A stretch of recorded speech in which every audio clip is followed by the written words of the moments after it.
in 2013, we unfortunately got the fifth and final Die Hard movie. Oh god, this movie is the thing that took what could have been and just flipped on its head, and now it's gone. And obviously, and it hurts even more that we know now that we're never going to get a Die Hard 6 because there's a bunch of, because Bruce Willis is getting older. So, what are we going to do now? We're just going to recast Bruce Willis? I mean, he was basically just playing himself here. Everybody kind of was, to be honest. This movie had no direction. Its direction was to make money. The first one made a ton of money. The second one made a ton of money. The third one made a ton of money. The fourth one made a little bit less, but still made a ton of money. But in the fifth one, everybody just kind of lost faith in it because they saw that this was crap. The trailers look like crap. See, I'm getting so mad. My voice is starting to crack because I'm almost 13.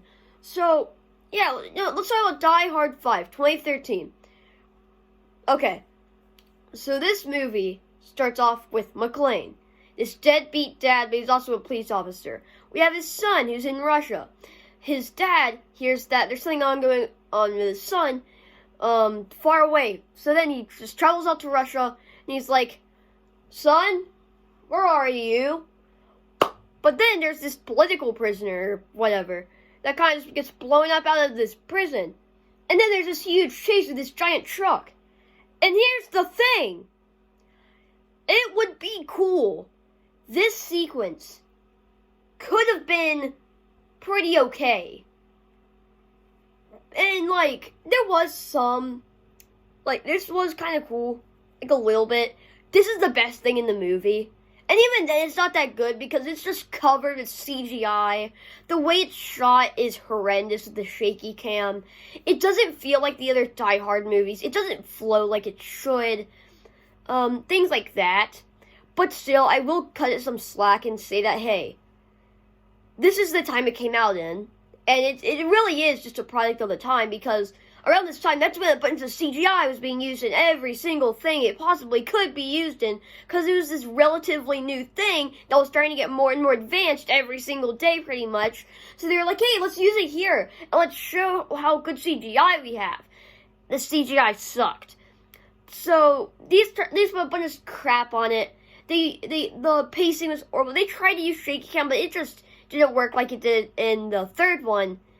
But this is the best scene in the movie.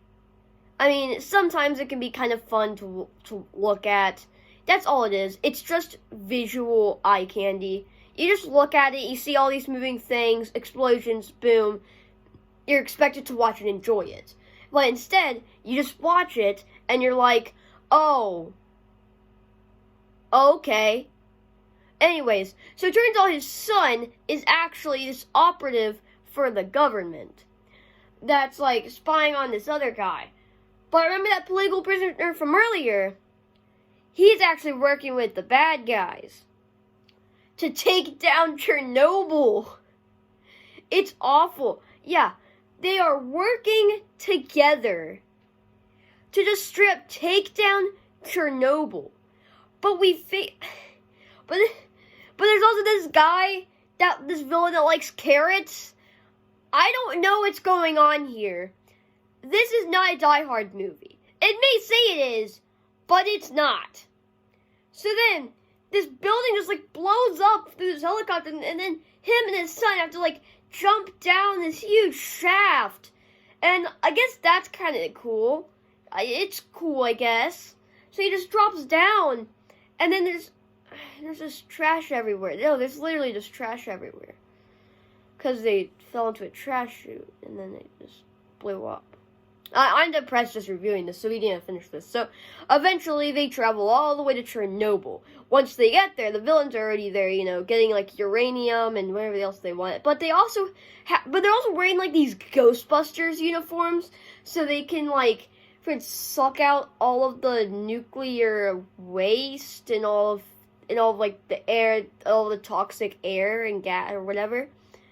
But, seriously, movie?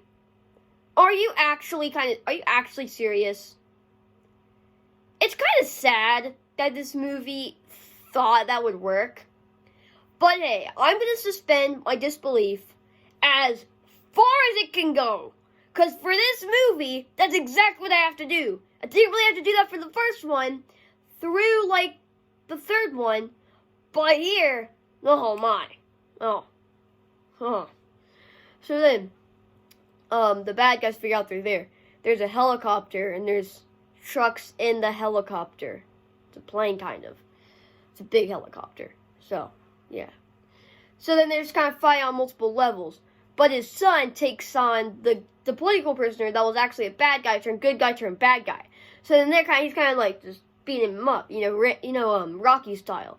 So then once he kills him, knocks him off the ledge, friggin' Bruce Willis, John McClane, is hanging on the side of the helicopter. But then the door to the helicopter went open, and then a giant truck is like outside of halfway out of the helicopter. So then he's hanging on the helicopter as the helicopter is spinning.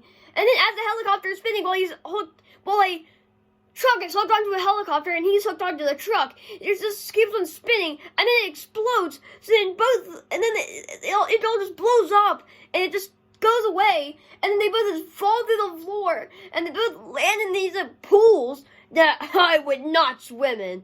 There's probably like snakes, bacteria, nuclear waste, just like I don't know, for this Bikini Bottom down there. I don't know. The pool in Chernobyl. There probably is Bikini Bottom under there somewhere. Who knows? So yeah, guys, this movie just lost everything that could have been good. I mean, I can only think of two half-decent things. A, the car chase had some cool sequences. It had a cool idea. It was just executed poorly. This little, like, break out of the court thing. Two is when the helicopter, a truck is hooked onto a helicopter, and then McClane is hooked onto the truck. And it's just spinning, and then it explodes. That's pretty cool. I don't care about the CGI in that scene. It was shot okay. It was shot, like, better than most things in this movie. And, yeah, it was pretty good, I guess. So, guys, that is my review on Die Hard 5. If you all enjoyed this video or any of my other content, please consider subscribing. I'll see you in the next one. Goodbye.